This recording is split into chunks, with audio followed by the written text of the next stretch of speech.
আজকে আমরা পড়ব কম্পোস্ট আপন ওয়েস্টমিনিস্টার ব্রিজ। তোমাদের ক্লাস 11-এর পোয়েম ভীষণ ইম্পর্টেন্ট। কে লিখেছে? William Wordsworth. আচ্ছা, এই পোয়েমটার মানে কি আগে জানি।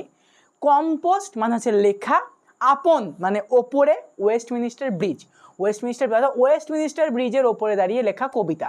কাকে নিয়ে লেখক লিখেছেন? না পৃথিবী, প্রকৃতিকে নিজে, একটা প্রকৃতি, পৃথিবী কতটা সুন্দর হতে পারে সেইটা লিখেছেন। এইবার কখন লিখেছেন হচ্ছে এক সময় লেখক উইলিয়াম ওয়ার্ডসওয়ার্থ তার বোন ডটি ওয়ার্ডসওয়ার্থদের সাথে যাচ্ছিলেন। আর উইলিয়াম ওয়ার্ডসওয়ার্থ যাচ্ছিলেন তার বোন ডটসি ওয়ার্ডসওয়ার্থের সাথে। কোথায় যাচ্ছিলেন? না থেমস নদীর ওপরে যে ব্রিজটা রয়েছে। আচ্ছা, ভালো করে মনে রাখবে, থেমস নদী কিন্তু পুরুষ হিসেবে গণ্য হয়, তাই হিজ। যদি লেখে his river is refer to, তাহলে কিন্তু থেমস হবে অপশানে। যেমন আমরা গঙ্গাকে হার বলি, তেমন থেমসকে হিজ ধরা হয়। তাহলে সকালবেলা যাচ্ছিলেন এবং তিনি সকালবেলায় দেখেন যে যেটা লন্ডন ব্রিজ, এখন ওইটাই আপন ওয়েস্টমিনিস্টার ব্রিজ, ওটাই ওয়েস্টমিনিস্টার ব্রিজ। তো ওই ব্রিজে দাঁড়িয়ে যে সকালের সৌন্দর্য কবি দেখেন, সেইটা দেখে কবিতাটা লেখেন। আচ্ছা, এই কবিতাটা কিন্তু একটা সনেট। তোমরা দেখো টোটাল 14 লাইন আছে। এটা সনেট কিন্তু দু রকম হয়। কি কি হয় রে বাবু? একটা হয় পেট্রাকিয়ান সনেট, একটা হয় শেক্সপিরিয়ান সনেট। এটা কিন্তু পেট্রাকিয়ান সনেট, বোঝা গেল? তাহলে এইবার এইটা তো গেল কবিতার বিষয়বস্তু। আচ্ছা, এবার তুমি বলো দাদা তুমি এত কবিতা নিয়ে কেন বলছো? দেখো, তোমাদের নতুন বই অর্থাৎ এই বছরে যে বই দিয়েছে সেখানে অ্যাবাউট দ্য টেক্সট আর অ্যাবাউট দ্য রাইটার বা অ্যাবাউট দ্য যেটা যিনি রয়েছেন আর কি লিখছেন, অ্যাবাউট দ্য রাইটার, এই নিয়ে একটা বিরাট বড় সেকশন প্যাসেজ রয়েছে। যে দেখো এই যে এইখানে দেখো about the text, about the poet, দেখো কত বড় একটা প্যাসেজ রয়েছে। এই যে তার মানে এতটা বড় প্যাসেজ দেওয়ার কারণ, তার মানে নিশ্চয়ই তোমাদের বেলা শুরু করেছে, তার মানে নিশ্চয়ই এখান থেকে কোশ্চেন আসবে। তাই আমরা এগুলো খুঁটিয়ে পড়ব। আচ্ছা, এই কবিতাটা লেখা হয় 1802 সালে। কবে লেখা হয়? 1802 সালে এই কবিতাটা লেখা হয় 1802 সালে। কবে লেখা হয়? 1802 সালে 3 সেপ্টেম্বর। রাইট, 1802 3 কি 1802 সালে 3 সেপ্টেম্বর, SEPT। আচ্ছা, পাবলিশ হয় কবে? পাবলিশ হয় হচ্ছে এটা পাবলিশ হয় মেনলি এইটা 1807 সালে, 1807। এইখানে এইটাতে লেখা হয়, এইটাতে পাবলিশ হয়, বোঝা গেল? আচ্ছা, এইবার আমি বলি সনেট কাকে বলে। আজ অবধি ইউটিউবে কেউ বলে দেয়নি সনেট কাকে বলে, আমি বলছি। সনেট শব্দটা এসেছে সোনাটা থেকে। সোনাটা মানে হচ্ছে রাইম বা ছন্দ, একটা বাদ্যযন্ত্র বলতে পারো। তাহলে এই যে রাইম বা ছন্দ, এইখানে যে ছন্দটা মেলে সেইটাই হচ্ছে তোমার সনেট। এইবার সনেট সোনাটা থেকে এসছে আমরা জানতে পারলাম। এইখানে একটা সনেট রিদিম ফলো হয়েছে। যে রিদিমটা কি ফলো হয়েছে আমি দেখাচ্ছি। দেখো আসছি হচ্ছে এখানে কি রাইম ফলো করা হয়েছে। দেখো, আচ্ছা তোমাদের মনে আছে ছোটবেলায় যখন আমরা গল্প পড়তাম যে কুমোর পাড়ার গরুর গাড়ি, বোঝাই করা কলসিহারি, গাড়ি চালায় বংশীবদন, সঙ্গে যে যায় ভাগ্নে মদন। এই যে হাঁড়ি গাড়ি মদন তারপরে বদন, এই যে এইগুলো মিলে যাচ্ছে, এইগুলো কিন্তু একটা রাইম স্কেল। তাহলে এইখানে দেখো এই কবিতাটা যদি দেখো কি মিলছে, ফিয়ারের সঙ্গে দেখো ওয়ার মিলে যাচ্ছে, বাইয়ের সঙ্গে ম্যাজেস্টি মিলে যাচ্ছে। তাহলে এইখানে আমরা যদি ফেয়ারকে ধরি, যেটা আর দিয়ে শেষ হচ্ছে, যদি দেখেন আমি এ ধরি, আর যেটা ওয়াই দিয়ে শেষ হচ্ছে সেটাকে যদি আমি বি ধরি, তাহলে প্রথম লাইনের রাইম স্কেল কি আছে? দেখো প্রথমে আছে হচ্ছে ফেয়ার, এ, তারপরে কি আছে বাই, তাহলে এখানে বি, তারপরে কি আছে দেখো আবার ম্যাজেস্টি, আবার ওয়াই আছে বি, তারপরে কি আছে এ, বোঝা গেল? এইবার এসো তারপরের 4 লাইনে, দেখো কি আছে, বেয়ার লাই স্কাই এয়ার স্লিপ, কি আছে, লাই স্কাই এয়ার স্লিপ। তাহলে এখানে 4টে আছে, লাই স্কাই এয়ার স্লিপ। তাহলে এইখানে আমরা লাইকে আবার ধরলাম কি এ, লাই স্কাই এয়ার স্লিপ, এ বি বি এ।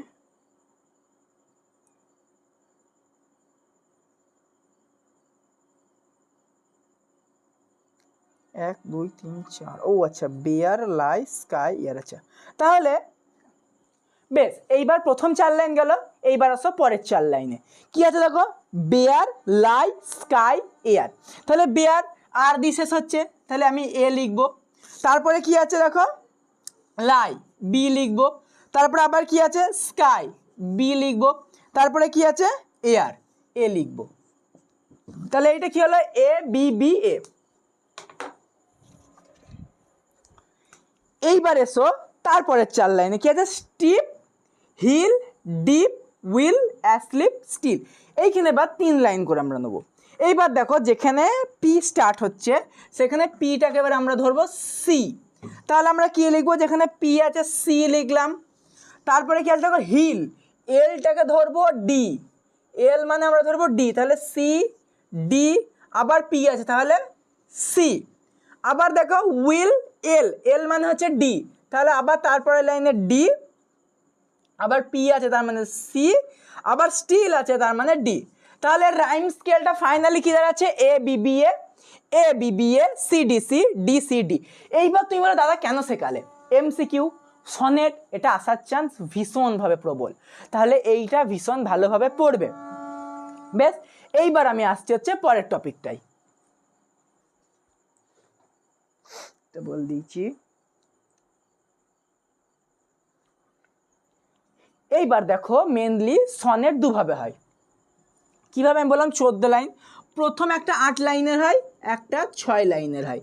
এই যে 8 লাইন, এই 8 লাইনটাকে কি বলে, এইটাকে বলে অক্টেভ।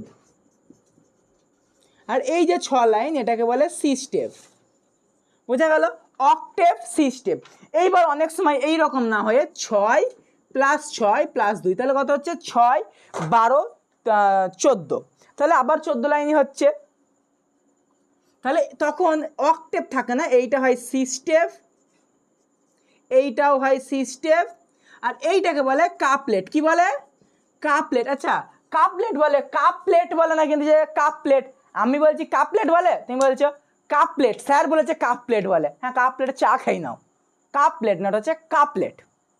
তাহলে এইটাকে কাপলেট বলে। এইটা গেল হচ্ছে তোমাদের পোয়েমের একটা বডি আমি এখানে করে দিলাম, আর পাবলিশ ওই ডেটগুলোতে আমি দিয়ে দিয়েছিলাম। এইবার আমি আসি মেন পোয়েমে। আচ্ছা এইগুলো কিন্তু সব এমসিকিউর জন্য ভীষণভাবে ইম্পর্টেন্ট। এইবার উনি কী করছেন, এই পোয়েমটা কিন্তু একটা রোম্যান্টিক পোয়েম। যেই রোম্যান্টিক বললাম সঙ্গে সঙ্গে মাথায় চলে এলো না, মানে চিন্তা ভাবনাটাই তো বাজের দিকে গিয়েছে। এইখানে রোম্যান্টিক বলতে প্রকৃতিকে নিয়ে, প্রকৃতির প্রেমে পড়ে লেখে যে কবিতা, সেইটাকে রোম্যান্টিক বলেছে লেখক। তাহলে এইটা একটা রোম্যান্টিক পোয়েম, তাহলে এই পোয়েমটা কী টাইপের লিখবো, রোম্যান্টিক, ROMANTIC, তোমরা স্পেলিং ভালো জানবে, রোম্যান্টিক, রোম্যান্টিক স্পেলিং তোমরা ভালো জানবে আমি জানি, রোম্যান্টিক।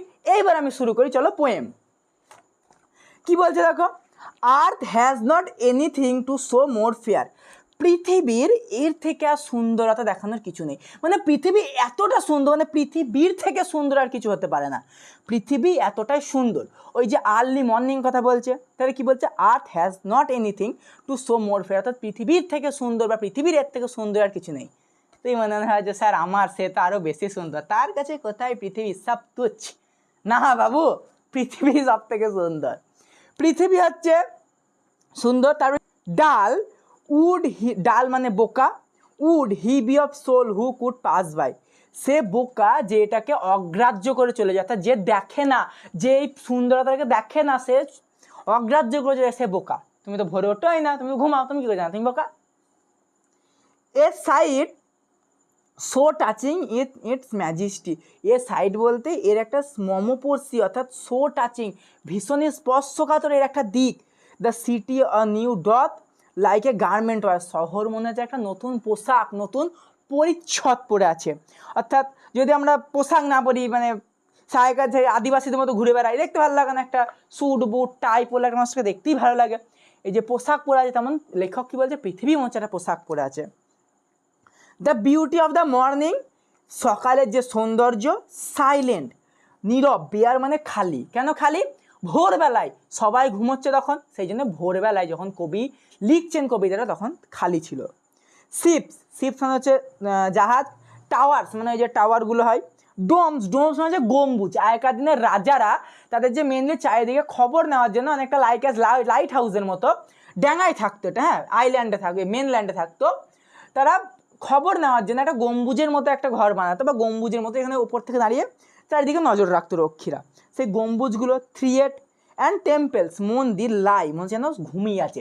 দেখো প্রথম লাইনটা দেখো, আর্থ has not anything to show more fair, পৃথিবীর থেকে সুন্দর আর কিছু হয় না, পৃথিবীর এর থেকে সুন্দর আর কিছু হয় না। এইটা কিন্তু হাইপারবোল, হাইপারবোল মানে হচ্ছে বেশি করে বাড়িয়ে বলা, এইটা হাইপারবোল। আর এই যে এই লাইনটা ships towers dome theatre and temples lie মনে হচ্ছে এটা ঘুমাচ্ছে। আচ্ছা মন্দির কি কোনদিন ঘুমাতে পারে? আচ্ছা জাহাজ কি কোনদিন ঘুমোতে পারে? পারে না। এইটাকে মানুষের সঙ্গে তুলনা করা হচ্ছে, এই লাইনটা personification. Open unto the fields and to the sky, অর্থাৎ এই খোলা মাঠে এবং এই খোলা উন্মুক্ত আকাশে, all bright and glittering in the smokeless air, সমস্ত উজ্জ্বল এই স্মোকলেস এয়ার অর্থাৎ দূষণমুক্ত ধোঁয়ামুক্ত বাতাস। সকালবেলায় কোনো ফ্যাক্টরি চালু হয়নি, ভোরের দিকে ম্যাক্সিমাম ফ্যাক্টরি বন্ধ, ধোঁয়ামুক্ত আকাশ। দেখবে যত বেলা যাবে যত দিন যাবে তত বেলা গড়িয়ে যাচ্ছে তত দূষণ বাড়ে আমাদের। তো ভোরবেলায় যখন কবি দেখছেন তখন এটা দূষণহীন ছিল। Never did sun more beautifully steep, steep মানে নিচে নামা, সূর্য এত সুন্দরভাবে কোনোদিনও ওঠেনি। মানে লেখক যখন ভোরে দেখছেন তার মনে হচ্ছে সূর্য এর আগে এত সুন্দরভাবে তো কোনোদিন ওঠেনি। In his first Splendor, Splendor মানে আভা, প্রথম যে রশ্মি তার যে আভাটা, ভ্যালি উপত্যকা রক পাহাড় আর হিল পর্বত ছুঁয়ে আসছে। নেভার সয় আমি কোনো দিন দেখিনি, never felt I calm a calm sorry never I never felt sorry never saw আমি কোনো দিন দেখিনি, নেভার ফেল্ড কোনো অনুভবও করিনি, ই কাম এত শান্ত, সো ডিপ এত গভীর। দ্য রিভার গ্লিড, গ্লিড মানে বয়ে চলা, নদী যে বয়ে চলে না, এই যে নদী এইভাবে বয়ে চলা এইটাকে বলে হচ্ছে গ্লিড। এই যে নদী নিজের মতো বয়ে যায় এটাকে গ্লিড বলে। At is on sweet will, অর্থাৎ দেখো এই যে আমি বললাম অ্যাট হিজ বসেছে, এইখানে লাইনটা তুলে দিয়ে বললো যে হিজ কেন বসলো। হিজ বসার ওই একটাই কারণ বাবা, কেন? কারণ থেমস নদীকে অ্যাজ এ মেল হিসেবে দেখা হচ্ছে। যেমন আমরা গঙ্গাকে মা গঙ্গা বলি, একজন ফিমেল হিসেবে দেখি, তেমন থেমস নদীকে একজন মেল হিসেবে দেখানো হচ্ছে, সেই জন্য হিজ বসেছে। ডিয়ার গড, দেখো শেষ দু লাইন হচ্ছে মেনলি বিলাপ, ল্যামেন বলে এটাকে, ল্যামেন মানে হচ্ছে বিলাপ করে কোনো কিছু বলা। ডিয়ার গড ভগবান, হে ঈশ্বর, the very houses SIM asleep, এই বাড়িগুলো এখনও ঘুমোচ্ছে। আচ্ছা বা বাড়ি কি কোনোদিন ঘুমাতে পারে? পারে না তো, মানুষগুলো ঘুমাচ্ছে, সেই জন্য এই বাড়িগুলো ঘুমাচ্ছে। এই লাইনটা পার্সনিফিকেশন, কোনো একটা বস্তুকে মানুষের সঙ্গে তুলনা করা হচ্ছে। And all that mighty heart, mighty মানে শক্তিশালী, মনে আছে মাইটি রাজু, এই যে মাইটি রাজু মানে শক্তিশালী রাজু, তেমন এখানে মাইটি হার্ট মানে হচ্ছে শক্তিশালী, শক্তিশালী হৃদয়। মাইটি হার্ট কাকে বলছে? মাইটি হার্ট রেফার্স টু, মনে রাখবে মাইটি হার্ট রেফার্স টু, আমি এখানে লিখে দিচ্ছি মাইটি heart refers to London, মাইটি heart মানে লন্ডনকে বোঝানো হচ্ছে। ইজ লাইং স্টিল, যে এখনও শুয়ে রয়েছে, অর্থাৎ দেখো এই দুটো লাইন বিলাপ করে বলছে, এগুলো মানুষের প্রতি বিলাপ করা, যে ওরা এই সৌন্দর্যকে না দেখে শুয়ে আছে। এই যেমন তুমি কোনদিন ভোরে ওঠো না, ভোরে উঠলে ফোন দেখো দিয়ে আবার ফোন দেখে আবার শুয়ে পড়ো না, ভোরে উঠে সৌন্দর্য দেখো। এই যে লেখক বলছে এই ভোরের যে সৌন্দর্য এখানকার মানুষ দেখতেই পায় না, এত সৌন্দর্য এত ভালো এত ভালোবাসা এইগুলো তো মানুষ দেখতেই পায় না। লেখক এইখানে মেনলি এই কবিতাটা বলেছে। আর তোমাদের জন্য আর একটা নোটিশ, যে তোমাদের প্রতিটা চ্যাপ্টারের কোশ্চেন, প্রতিটা কোশ্চেন এমসিকিউ আনসার যে নোটস সাজেশনও বলতে পারো, তোমাদের কিন্তু হোয়াটসঅ্যাপ গ্রুপে অনবরত দেওয়া হচ্ছে, তোমরা গ্রুপে ইমিডিয়েট জয়েন করে নাও, ডেসক্রিপশনে লিঙ্ক দেওয়া থাকবে। বেশ, দেখা হচ্ছে আবার পরের চ্যাপ্টারে।